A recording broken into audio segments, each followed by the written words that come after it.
a Ortopedia y Traumatología 3, que el responsable es el Topo, creo. Así que bueno, vamos a empezar con el tema de hoy, que es luxación de cadera y fracturas de la cabeza del fémur. Son dos entidades muy asociadas, por ende se las da en conjunto, se le da juntos, ¿sí? Vamos a refrescar un poco de la articulación de la cadera, un poco de anatomía. La cadera en sí se define como aquella articulación que conecta la cintura pélvica con el miembro inferior.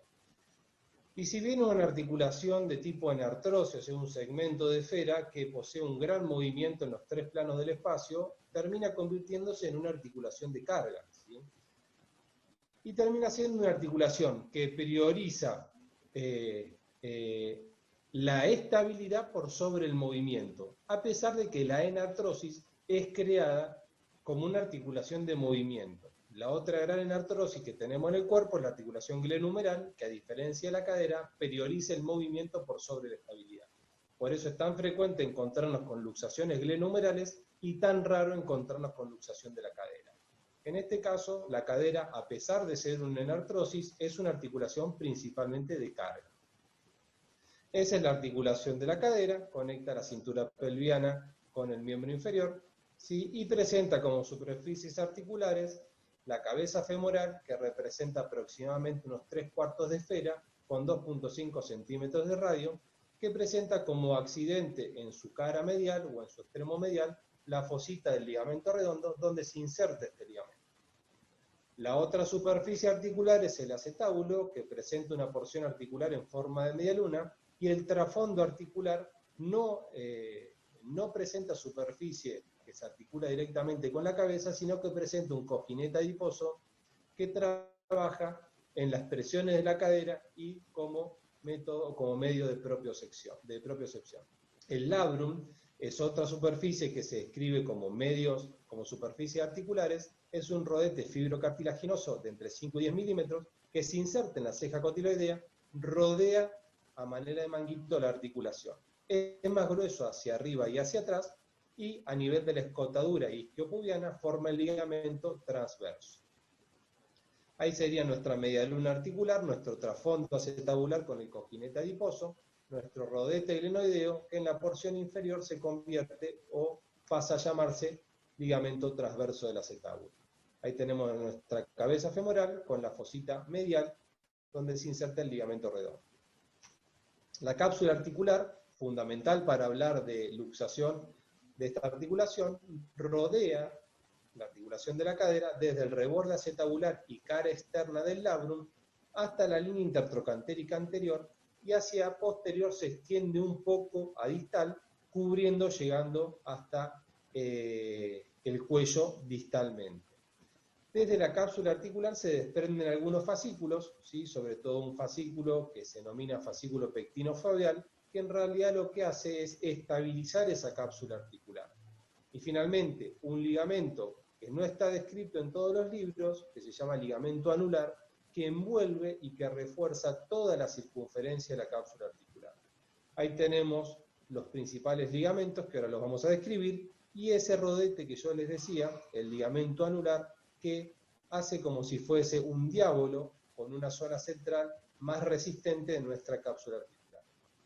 ¿Cuáles son los ligamentos que encontramos en la cadera?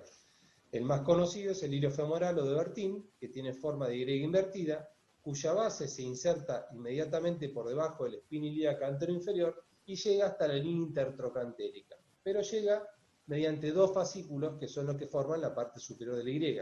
Un fascículo que va al trocánter mayor, que es el más fuerte de la articulación, tal es así que está reforzado por una expansión aponeurótica del glúteo menor, y un fascículo más inferior que va al trocánter menor.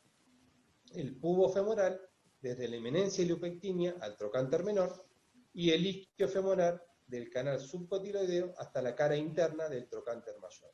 Esos son los tres ligamentos principales que tenemos como refuerzos articulares en la cápsula articular. Pero hay un cuarto ligamento, que es el ligamento redondo, que tiene poca función biomecánica. Su función está dada principalmente en la propiocepción, y se extiende de la escotadura isquiopubiana, que fue la que describimos, a la fosita cefálica. Ahí tenemos, en una visión anterior, los dos fascículos de nuestro ligamento iliofemoral con la inserción a nivel de la espina ilíaca anteroinferior, el fascículo que va al trocánter menor y el fascículo que va al trocánter mayor. Nuestros ligamentos posteriores, que tenemos, acá me faltó mencionar el pubo femoral, que es más inferior, y acá tenemos nuevamente el fascículo que nos quedaba, que es más superior del iliofemoral, y el isquiofemoral, que es un ligamento netamente posterior. Según el movimiento que haga la articulación, estos ligamentos se van a relajar o se van a tensionar, ¿sí? Por ejemplo, en la extensión, que es el llevar el fémur hacia atrás, el ligamento que se va a tensionar, es el más fuerte de la articulación, es el ligamento iliofemoral. Mientras que fíjense ustedes que en una posición de flexión, hay una relajación de todos los ligamentos de la articulación, y es la posición de inestabilidad de la articulación de la cadera. El ligamento pubofemoral e iliofemoral, que son más anteriores, se van a contraer o se van a tensar en la rotación externa. El isquiofemoral, que es más posterior, se va a tensionar en la rotación interna. En la aducción se va a tensionar el fascículo superior o trocánter del iliofemoral, mientras que la abducción se va a tensionar los ligamentos más inferiores, el fascículo que va al trocánter menor del isquiofemoral y el pubofemoral, ¿sí? Si uno se pone a pensar y analiza la situación de los ligamentos, claramente puede llegar a la conclusión de qué ligamentos se tensionan según el movimiento que realice nuestra articulación. Y recordar siempre que la posición de flexión de la articulación coxofemoral es la posición de inestabilidad. Ahora bien, así como tenemos distintas estructuras estáticas de nuestra articulación, también tenemos algunos factores que colaboran en esta estabilidad. Y hablamos de factores de coaptación y factores de estabilidad.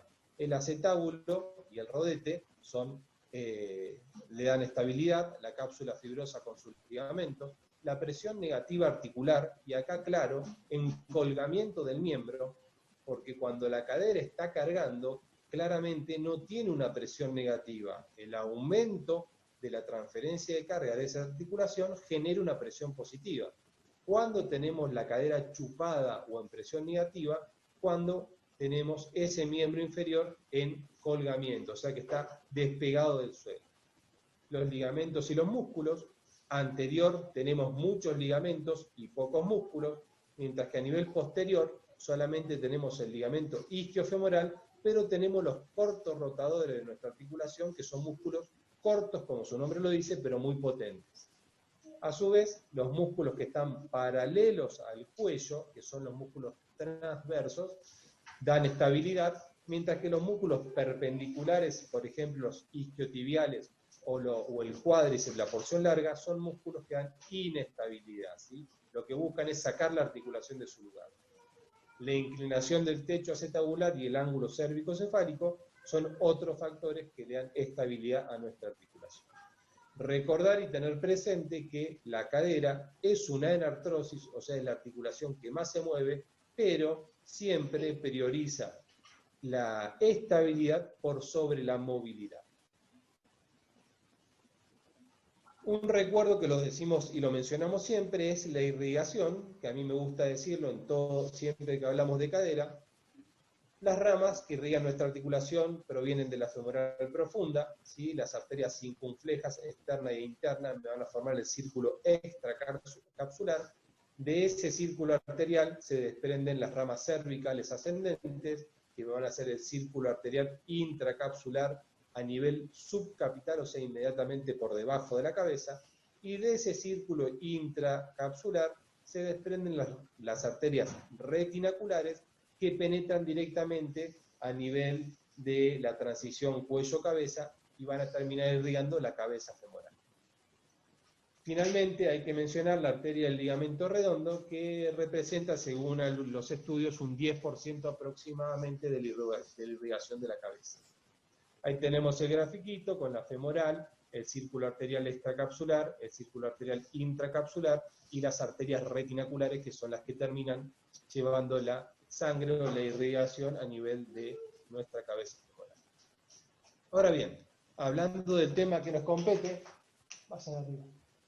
Hablando del tema que nos compete, que es luxación de cadera, como introducción decimos que son lesiones de alta energía que tienen una alta asociación a lesiones de distintos órganos y sistemas, que puede presentar tanto complicaciones agudas como complicaciones alejadas, tiene una alta asociación a fracturas de esta articulación, según las publicaciones, entre un 25 y un 50%, a la articulación, o sea que fracturas que pueden comprometer tanto el acetábulo como la cabeza femoral, y como complicación alejada, un 50% de los episodios de luxación de nuestra articulación van a terminar evolucionando a artrosis. Cuando ustedes vean esta diferencia en los estudios, quiere decir que la verdad que se sabe poco de la evolución real que tiene este tipo de patologías. Por eso ustedes ven, de un cuarto a la mitad de los casos se puede asociar a fractura. Bien, podemos tener esa fractura, podemos tener esa luxación, podemos tener esa luxación, podemos tener esa luxación, o podemos tener estas luxaciones. Entonces, lo que hicimos, o lo que hicieron, los que saben, es clasificar las luxaciones de la cadera. Y las clasificaron en tres: en luxaciones posteriores, en luxaciones anteriores y en luxaciones mediales. Y ustedes me pueden decir, Doc, vos sabés que eso de luxaciones mediales yo no lo leí en ningún lado, o lo leí poco. Y efectivamente hay algunos autores que dicen que la luxación medial de la articulación no existe como tal, que se debería considerar a la luxación medial de la cadera como una fractura del trasfondo acetabular, no como una luxación en sí. Entonces decimos que principalmente las dividimos en posteriores y anteriores. Sin lugar a duda, las posteriores son mucho más frecuentes, llegando al 85% de los casos, un 10 al 15% de las luxaciones anteriores, y un pequeño porcentaje los reservamos para las mediales, concepto que está en discusión. Ahora bien, según el mecanismo en el cual va a estar el miembro, la posición que va a tener nuestro miembro al momento del impacto, vamos a encontrar distintos tipos de luxación. Entonces tenemos un mecanismo de flexión, aducción y rotación interna, que si uno analiza la situación en la que se encuentra nuestra articulación, vamos a llegar a la conclusión que la posibilidad que tiene es de salirse a posterior. Entonces, en esta situación nos vamos a encontrar frente a una luxación pura. Cuando hay menos flexión o una flexión parcial, hablamos de fractura-luxación porque pega la cabeza contra el reborde acetabular y lo termina fracturando el reborde o la cabeza. Cuando estamos en una situación de aducción, rotación externa y extensión, hablamos de una luxación anterior púbica, ¿sí? Ahí vamos a ver cómo se subclasifican. Cuando estamos en una aducción, rotación externa y flexión, la cadera se va a luxar a nivel obturatriz o a nivel inferior.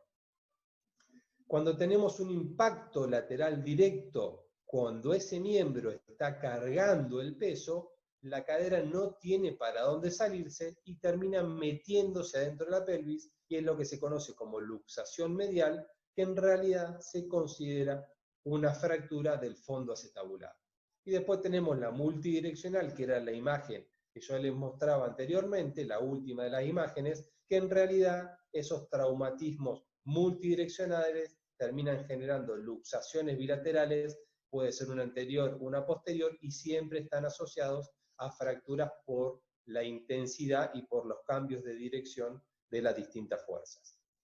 Entonces, clínicamente, si nos encontramos con un paciente con un miembro inferior en aducción, rotación interna y flexión, seguro que esa cadera está luxada posterior. Mientras que si encontramos un paciente con un miembro inferior en rotación externa con distintos grados de aducción y flexión, pero rotación externa, estamos en presencia de una luxación anterior. Recordar siempre o tener presente que el mecanismo lesionar, a partir de la lesión que tenemos, el mecanismo que generó esa lesión, a mí me va a hacer pensar en las lesiones asociadas, ¿sí? Entonces, no me quedo solamente con dónde está la cadera, sino que interpreto el trauma que recibió ese miembro para sospechar las lesiones asociadas que puede tener. Recordamos que es un traumatismo de alta energía y que tiene alta incidencia de lesiones asociadas. El primer caso, dijimos que traumatismo de alta energía, un 75% de las luxaciones están relacionadas con accidentes de tránsito, y ahí vemos cómo la cadera flexionada en rotación interna impacta sobre el torpedo del auto, la cadera se luxa posterior. Un traumatismo en abducción, ¿sí? Esa cadera se va a luxar a anterior, ¿sí? Rotación externa y abducción, esa cadera se va a salir hacia adelante. Otro traumatismo que me luxa hacia adelante son en general accidentes con traumatismos multidireccionales, la cadera en rotación externa y grados distintos de abducción, un traumatismo lateral me la puede sacar hacia adelante, luxación anterior, sobre todo en los chicos. Y finalmente, ¿cómo vamos a ver esa luxación anterior que les puse la imagen porque es la más rara? En clara rotación externa. Si yo tengo un miembro inferior en rotación externa, esa cadera está adelante. No tiene forma de tener esa posición en rotación externa estando la cadera atrás. Y finalmente, esto era lo que yo le hablaba, y es una lesión frecuente, por ejemplo, en el rugby. No es que es frecuente, sino que en donde más se da es en el rugby. Y fíjense cómo este deportista está cargando su peso sobre el miembro inferior izquierdo y recibe un traumatismo lateral. Es una fuerza netamente cizallante, con todos los músculos de la articulación estabilizando esa articulación, no tiene para dónde salirse, se mete adentro. Luxación medial. Ahora bien, esa clasificación es según la situación en la que encontremos nuestra articulación, nuestra cabeza femoral. Pero vino el doctor Levin y dijo, bueno, pero vamos a clasificarlas, vamos a ponerle un poco más de onda, no solamente dónde se encuentra la articulación, sino darle más bolilla a si está estable, si está inestable, si tiene fractura o no, si no tiene fractura. Entonces, Levin hizo la clasificación global que incluye a todos los tipos de luxaciones, sin hacer referencia si es anterior, posterior o medial, y las clasificó en las grado 1 sin fractura y sin inestabilidad, o sea que se reduce y se queda. La grado 2, estabilidad irreducible sin fractura, quiere decir que esa cadera no se puede reducir, la tengo que reducir a cielo abierto, pero una vez que la reduje, queda en su lugar, ¿sí? Y no tiene fractura asociada. Inestable o con fragmentos intraarticulares, esa cadera la meto y se vuelve a salir. Con fractura acetabular asociada que requiere reducción y fijación interna. Y lesión asociada en cabeza o cuello femoral. Aparte de la luxación, tengo una fractura que requiere tratamiento a nivel de la cabeza o a nivel del cuello femoral. Esa es la clasificación global de Levin. ¿Nos sirve para mucho? La verdad que no, ¿sí? Nos permite solamente diferenciar aquellas caderas que pueden requerir tratamiento invasivo o cirugía de aquellas que no. Las clasificaciones que ustedes van a leer posiblemente estén basadas en la luxación posterior, porque justamente la luxación posterior es la más frecuente, y aparece Thompson y Epstein, que las dividen en pura o con mínima lesión ósea, con un gran fragmento de la pared posterior del acetábulo, con conminución de la pared posterior del acetábulo, con fractura del fondo acetabular o con fractura de la cabeza femoral, ¿sí? Estos grados nos van a determinar a nosotros el tratamiento que le tenemos que hacer a esa articulación. Y del grado 5, Pipkin describió e intentó hacer una descripción más especializada de la lesión de la cabeza femoral. Entonces las dividió en grado 1, fractura que está por debajo de la fobia del ligamento redondo, fractura tipo 2, Pipkin 2, que está proximal a la fobia, la tipo 3, que es cualquiera de estas dos, más fractura del cuello femoral, y la tipo 4, que es esta o esta, más fractura del reborde acetabular, ¿sí? Y hay Epstein, a su vez, que le gustaba mucho la luxación de cadera,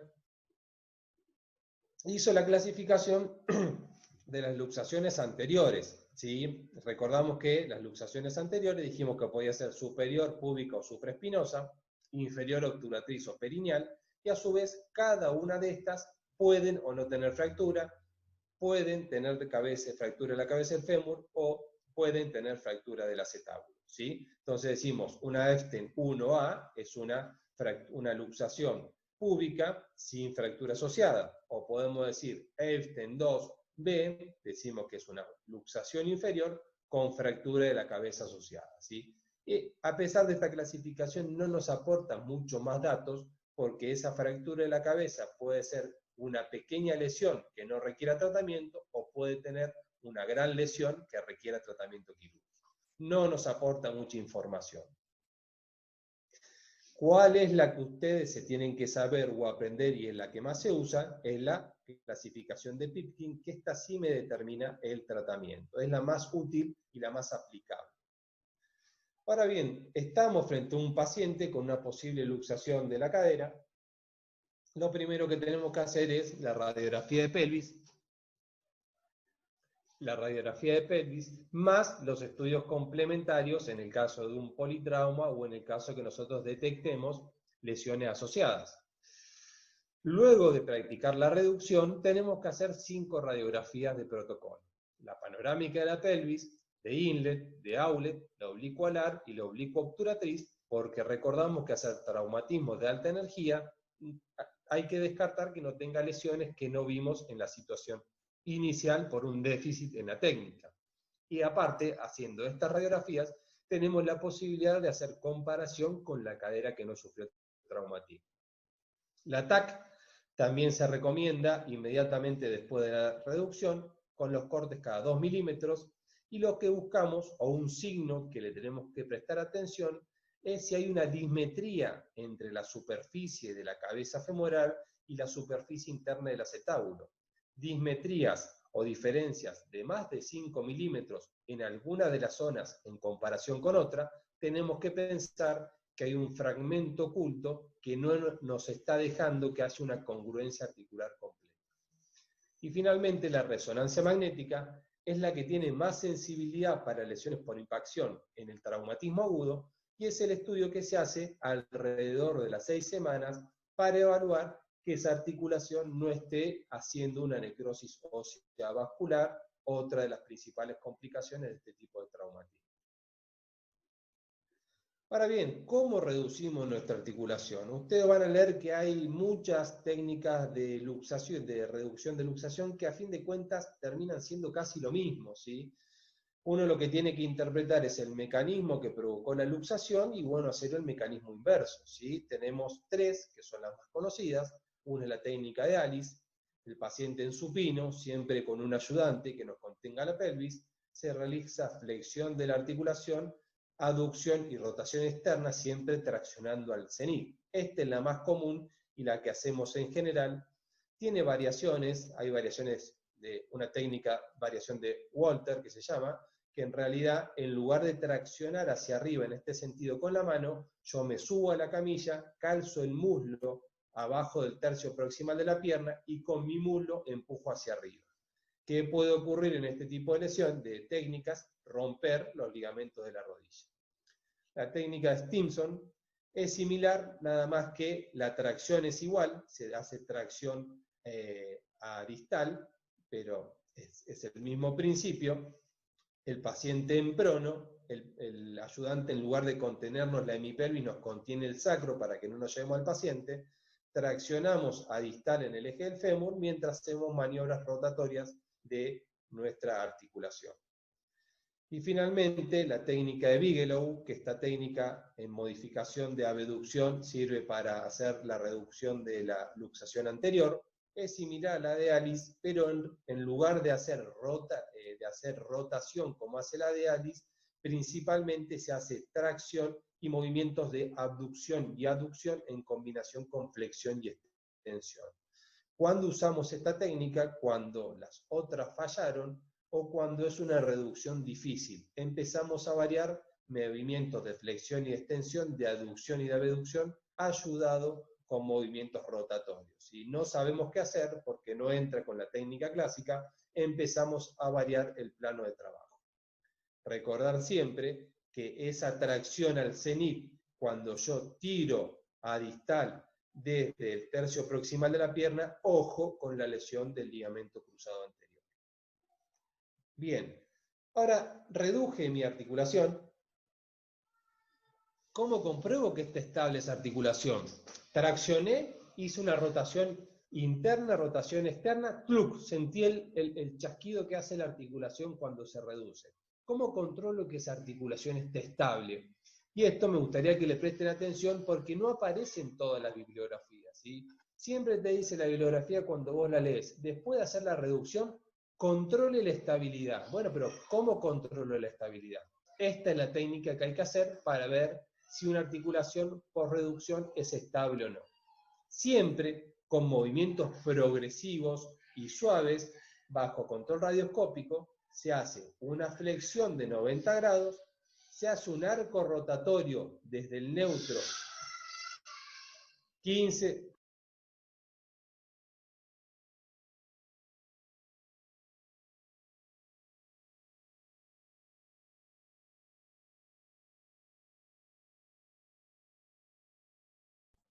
Silenciar el micrófono, Cape.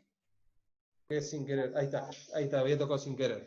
Entonces, con movimientos progresivos y suaves, siempre bajo control radioscópico, o sea, dentro de quirófano con mi arco en C, llevo a la cadera 90 grados y mediante movimientos rotatorios que van de 15 grados de rotación interna a 15 grados de rotación externa, o sea, un arco de 30 grados, y compresión axial en el eje de la luxación.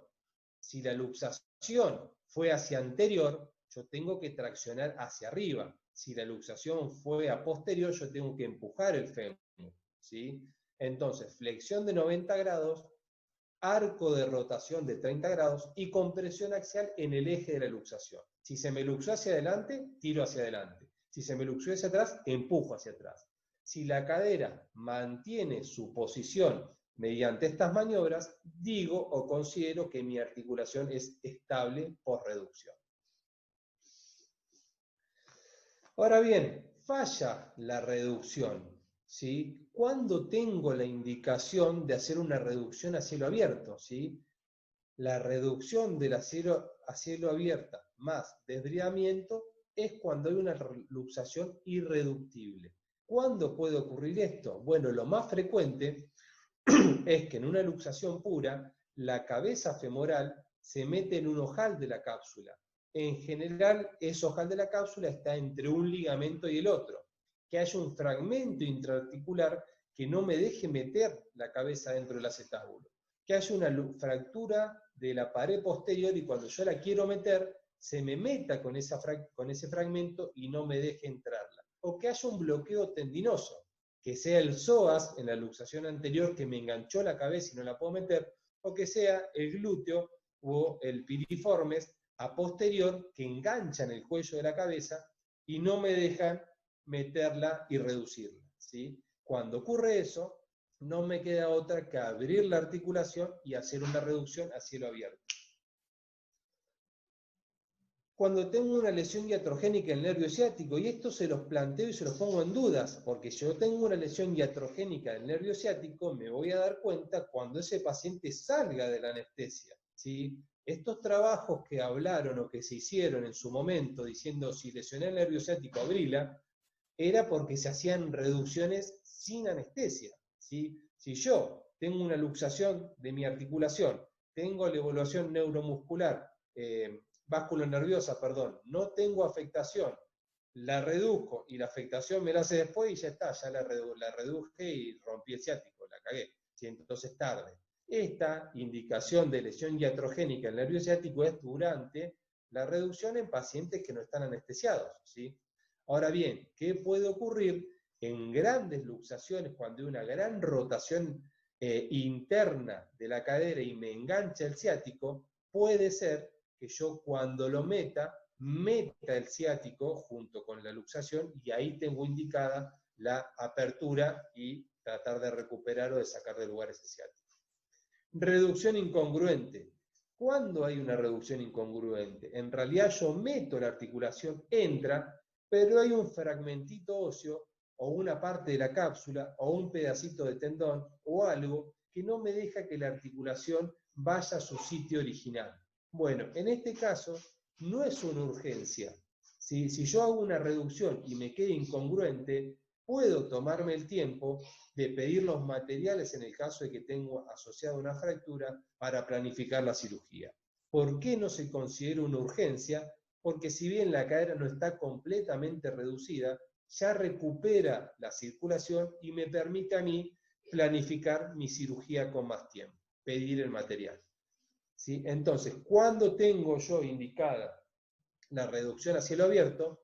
Cuando no entra. ¿Sí? ¿Y cuándo puede no entrar? Bueno, por todas estas causas que yo les dije. ¿Cuántas veces pruebo? A ver si me entra. ¿Puedo estar una hora tironeando y rotando? No. Se recomienda hacer 3 maniobras de reducción y si no logro la reducción, indicar la reducción a cielo abierto. Ahora bien, hablamos un poco de luxación y su asociación con fractura de la cabeza femoral, pero ahora viene la parte de fracturas de la cabeza del fémur. ¿Y por qué las fracturas de cadera tienen tantas clasificaciones? ¿Por qué hablamos de fractura de la cabeza, fractura del cuello, fractura lateral, fractura subtrocantérica? Bueno, y esa clasificación está dada por la irrigación de nuestra articulación. Y ustedes fíjense qué insistentes que somos con este concepto y con este principio, ¿sí? Fíjense que si nosotros tenemos una fractura a nivel de la cabeza femoral, las arterias retinaculares, que son el último vaso que nos va a llegar a la cabeza, van a estar rotas, sin duda. Si yo tengo una fractura a este nivel, la última arteria que me llega a ese segmento está rota. No tengo opción.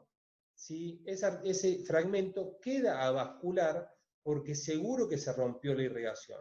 Ahora bien, si yo tengo una fractura del cuello femoral, puede ser que algunas de las arterias que van a formar mi círculo arterial intracapsular se hayan salvado. Entonces, tengo alguna chance de que esa cabeza siga estando irrigada.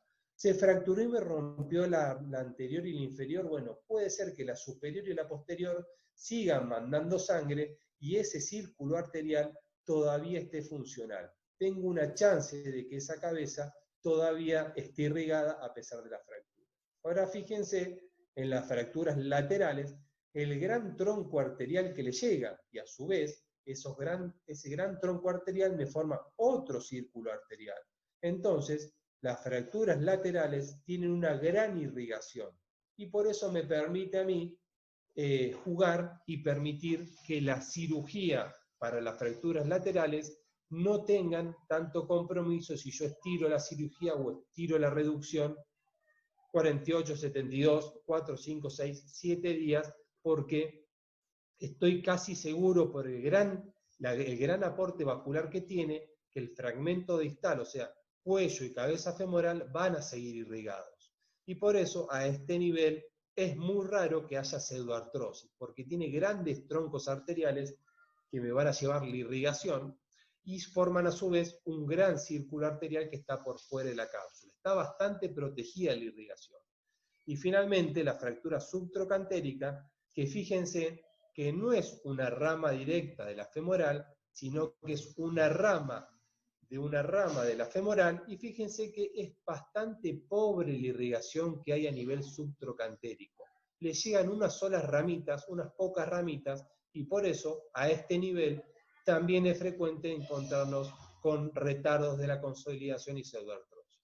Un pequeño refresco anatómico del justificativo de por qué la cadera tiene tanta clasificación. Ahora bien, ¿podemos hablar de fractura de la cabeza sin luxación? La respuesta es sí. ¿Por qué? Porque puede ser que haya fracturas de la cabeza por impacto dentro del acetábulo, que la fuerza haya sido suficiente para generar un aplastamiento de la cabeza, pero no tanto para sacarla del lugar. Fracturas en su luxación, la cabeza intentó salirse pero se quedó en su lugar, y el resto de las fracturas de la cabeza sí están asociadas a luxación, ¿sí? Y ese resto de las fracturas corresponden al 10% de todas las luxaciones posteriores de la articulación. mientras que corresponden a un 25 a 75% las fracturas hundimiento de las luxaciones anteriores. Entonces, ¿qué va a pasar si se nos luxa la cabeza posterior? Posiblemente se fracture. ¿Qué va a pasar si se nos luxa la cabeza anterior? Posiblemente sufra un hundimiento, ¿sí? Luxaciones posteriores, fracturas; luxaciones anteriores, hundimiento. Y ustedes me pueden decir, pero al fin de cuentas, la clasificación que vos nos diste era luxación, pero también era fractura. Bueno, porque la escuela que empezó a describir las luxaciones la asoció íntimamente con fracturas de la cabeza, con episodios de luxación. Era una sola cosa, la cabeza no se podía fracturar si no se luxaba. Distinta es la escuela AO, que fíjense que es una clasificación que se usa muy poco para las lesiones de la cabeza, que las clasifica en fracturas que se denominan avulsivas, o fracturas que es una chalita, como decía Recher, o un pequeño fragmento, que es insercional, inferior a la fobia o superior a la fobia, y ustedes me pueden decir Pipkin 1 y Pipkin 2, efectivamente. Cuando hay hundimiento, o hundimiento más split, o un pequeño fragmento avulsionado, y finalmente los compromisos de la cabeza, que puede ser fractura o hundimiento asociado a una fractura del cuello. Pero fíjense que la escuela AO en ningún momento me menciona el acetábulo, la describe como fracturas de la cabeza femoral, ¿sí? O fracturas de la cabeza asociadas al cuello, pero en ningún momento la escuela AO me menciona el acetábulo, como si lo hacen el resto de las clasificaciones o como si lo hace Pipkin. Ahora bien, refrescando la clasificación de Pipkin, que fue la que yo les dije que es la más importante, y ahí les agregué las imágenes para que se completen, se desprende de la clasificación 5 de la luxación posterior. Cuando tenemos una fractura caudal a la fobia, o sea, inferior a la fobia, tenemos una Pipkin 1. Cuando tenemos el trazo de fractura que descarga hacia arriba de la fobia, hablamos de una Pipkin 2. Cuando tenemos cualquiera de estas dos más una fractura del cuello, hablamos de Pipkin 3. Y cuando tenemos una fractura tipo 1 o tipo 2 con lesión del reborde acetabular, hablamos de una Pipkin 4. Y esta clasificación de Pipkin, ¿por qué es la más famosa? ¿Por qué es la que más se usa? Porque es la que nos permite a nosotros determinar el tratamiento. ¿Cómo vamos a tratar estas fracturas, luxaciones, una vez que las diagnosticamos? Bueno, el tipo 1, que dijimos que eran fragmentos inferiores a la fobia, como estas fracturas no comprometen la zona de carga, en general el tratamiento es no quirúrgico. ¿Cuándo vamos a indicar el tratamiento quirúrgico? Cuando hay una incongruencia articular o cuando el fragmento no se reduce o es mayor a 4 milímetros. ¿Y cómo la vamos a operar? Con un abordaje anterior o abordaje de Smith-Petersen. La tipo 2. Hay compromiso de la zona de carga, la descarga de la fractura cae por arriba de la fobia. ¿Cuándo vamos a indicar el tratamiento no quirúrgico? Cuando hay una reducción anatómica de ese fragmento, que es raro, pero teniendo la precaución de hacer controles seriados semanales. Porque cuando veamos un desplazamiento mayor a 2 milímetros de ese fragmento, está indicada la cirugía.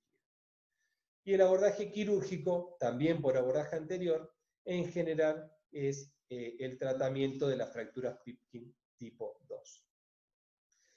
La tipo 3, recordamos que era la Pipkin 1 o la Pipkin 2, o sea, una fractura de la cabeza asociado a una fractura del cuello femoral. Es la más rara, pero también es la de peor pronóstico. ¿Por qué? Porque vamos a tener dos fuerzas que trabajan sobre esa articulación. La primera fuerza es la que me luxó la articulación y me fracturó la cabeza. Y la segunda fuerza es la que me rompe el cuello femoral. Si la fuerza que recibe, si el traumatismo que recibe esa articulación me fractura el cuello, no voy a tener una luxación o no voy a tener una lesión de la cabeza femoral. Por eso se dice que hay dos fuerzas. La primera fuerza me luxa la articulación y me puede fracturar la cabeza. La segunda fuerza es la que me fractura el cuello. Primero se luxa y se rompe la cabeza y después se fractura el cuello. porque si lo primero que se rompe es el cuello, la cadera no se luxa. ¿Cómo vamos a solucionar esta fractura tipo Pipkin 2? Bueno, un abordaje anterolateral es el recomendado, con la reducción abierta y la fijación interna de nuestra fractura del cuello, y vemos que hay que hacerle la cabeza, y nos planteamos la duda, ¿osteotomía trocantérica? ¿Necesitamos hacer la osteotomía para ver la cabeza? Bueno, es un tema o es algo a desarrollar en mi planificación quirúrgica. Ahora bien, esta cadera, este tipo de lesión es la de peor pronóstico, y a partir de los 60 años se considera directamente la artroplastía, porque son lesiones con una alta evolución hacia osteonecrosis. Y la tipo 4, que recordamos que era cualquiera, la 1 y la 2, más una fractura del reborde acetabular, ¿cuándo vamos a indicar nuestro abordaje o nuestra técnica abierta? Cuando el acetábulo tiene una fractura que compromete más del 30% de su pared o en situaciones de inestabilidad. Yo reduzco la articulación y al hacer un movimiento rotatorio saco la articulación del lugar, saco la cabeza del lugar, porque el reborde acetabular que me queda no es continente, ¿sí? No me lo soporta esa rotación, indico la cirugía. ¿Puedo diferir la cirugía? Sí, la puedo diferir, porque yo reduzco la articulación. Si la articulación está reducida, puedo planificar en un segundo tiempo mi técnica de estabilización y osteosíntesis del reborde o de la pared acetabular, y retirar, de ser necesario, los fragmentitos que están dentro de la articulación. Si yo logro que, a pesar de que haya un compromiso mayor al 30% o que haya inestabilidad, pero la cadera se quede en su lugar, puedo en un segundo tiempo hacer la técnica de reducción y osteosíntesis de mi pared en general posterior. Y acá yo le puse mismo abordaje a ser posible. Efectivamente, porque si yo tengo una luxación de la cabeza con un fragmento anterior que no lo puedo ver desde atrás, ¿sí? Asociado a una fractura de la pared posterior, ese acetábulo posterior lo tengo que reducir por posterior. O sea, sí o sí tendría que entrar por posterior, ¿sí? Y en el caso de que tenga un fragmento anterior, bueno, inevitablemente tengo que planificar dos abordajes. Ahora bien, si yo tengo la posibilidad de luxar mi articulación hacia atrás, que es donde tengo la fractura de acetábulo, y ahí mismo fijar el fragmento de la cabeza, reducirlo y hacer la ORIF de la pared posterior, es mi elección. Siempre trato de solucionar todo por un mismo abordaje, ¿sí? Acá les pongo una nota paperiana, que significa una nota que sale de los papers que hay sobre abordajes, y se llegó a la conclusión de que no hay diferencias significativas en complicaciones mayores respecto al abordaje anterior o posterior de la cadera.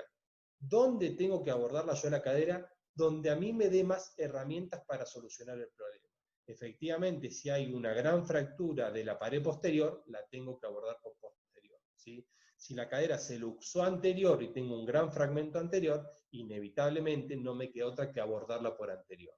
Ahora bien, ¿cómo voy a ver mejor mi articulación? Sin duda por anterior, ¿sí? La mejor visualización de mi cabeza femoral es por anterior, pero se asocia a un leve aumento de calcificaciones heterotópicas. Es la única diferencia descrita en los abordajes.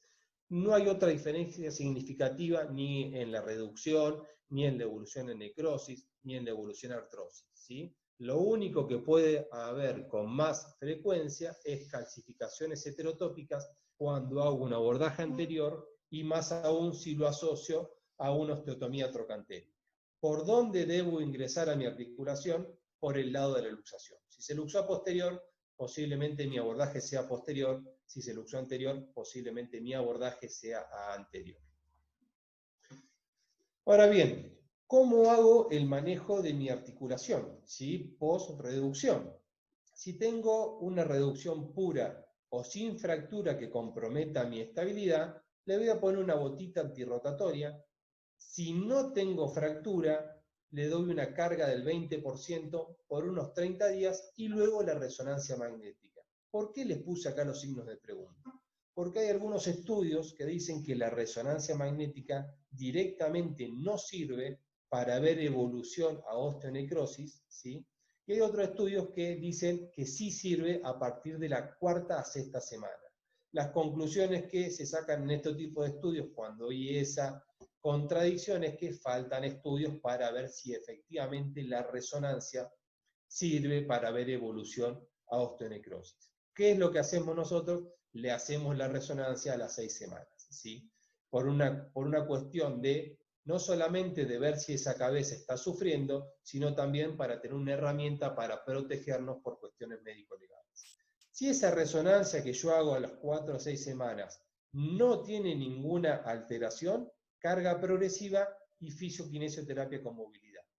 Si esa cadera está haciendo una necrosis en evolución, trato la necrosis. Le tengo que dar tratamiento a esa necrosis. Perforación de la cabeza femoral y tratamiento de la necrosis, ¿sí? Y ustedes me pueden decir, ¿por qué le das 20% de carga? Bueno, en realidad, como ustedes bien saben, como se lo ha dicho Elmira, como se lo he dicho yo, la cadera sufre más cuando el miembro inferior está en colgamiento, ¿sí? Si yo contraigo mis flexores de la articulación y dejo la pierna sin descarga en el suelo, la fuerza que está sufriendo esa articulación es mayor que si yo descargo el peso de mi pierna sobre el suelo. Entonces no tengo que llevar la pierna suspendida, sino la descanso en el suelo o acompaño el movimiento en la marcha. Ahora bien, tengo una fractura asociada, bueno, esa carga que yo le doy a partir de la cuarta semana cuando no hay fractura, la retraso un poco y le empiezo a dar carga aproximadamente a la sexta semana, pero siempre comienzo con movilidad a la cuarta semana, para que esa articulación no me haga fibrosis. Ahora bien, tengo mi luxación con mi fractura y le doy tratamiento a esa fractura. La luxación pasa a un segundo plano y en realidad yo voy a seguir los lineamientos de la fractura. O sea que no le voy a dar carga posiblemente a esa articulación hasta la octava o la 12ª semana, ¿sí? Entonces, luxación pura, cuarta semana le empiezo a dar carga, ¿sí? Tiene una pequeña fracturita, ¿sí? Que no me afecta la estabilidad ni la biomecánica de la articulación, bueno, igualmente retraso un poco la carga. Ahora bien, tengo una fractura que requirió tratamiento, bueno, la fractura prioriza el tratamiento. Recién va a tener carga cuando yo comience a ver en la radiografía que hay líneas de transferencia de cargas o cuando yo vea que no hay ningún signo de que está fallando mi osteosíntesis, que eso es aproximadamente entre la semana 8 y la semana 12, comienzo con carga progresiva.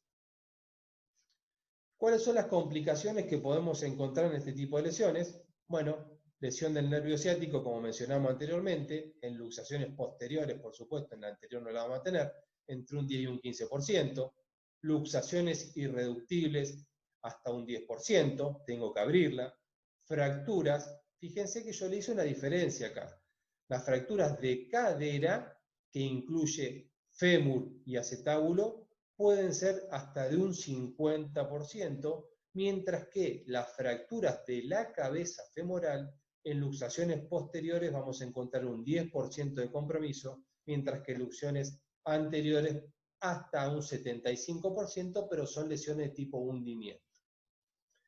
Fracturas iatrogénicas del cuello, o sea que lo rompo cuando lo quiero meter en su lugar, 7%. Necrosis ósea vascular, 15% en reducción cerrada, 90% en reducción abierta y más riesgo en la luxación posterior. Artrosis postraumática hasta un 50%, miositis osificante mayor cuando lo abro, mayor cuando le hago un abordaje anterior y mayor aún cuando le hago doble abordaje. Y finalmente, esa cadera puede quedar con algunos signos de inestabilidad que va a predisponer a que vaya hacia una artrosis central. Bueno, eso con respecto a generalidades y cuestiones más específicas, dependerá de ustedes ampliar en el libro el tratamiento, los abordajes y las opciones terapéuticas que tienen, yo les recomiendo que lean que se fijen en un algoritmo diagnóstico y tratamiento que tiene el Rockbook de fracturas, que está muy bueno, era muy largo para ponerlo acá, pero son esos algoritmos que si uno se pone a pensarlos, terminan siendo lógicos, ¿sí? Pero está bueno por ahí tenerlo estructurado. A fin de cuentas vos seguís el caminito y mientras lo vas siguiendo va diciendo, y claro, por eso le hace esto, por eso le hace esto. Y para finalizar y que no se haga tan larga, vamos a hacer unos casinios, ¿sí? Auspicia este segmento Vaselina del CAPE, y que se sienta pero que no duela, ¿sí? Vamos con el primero.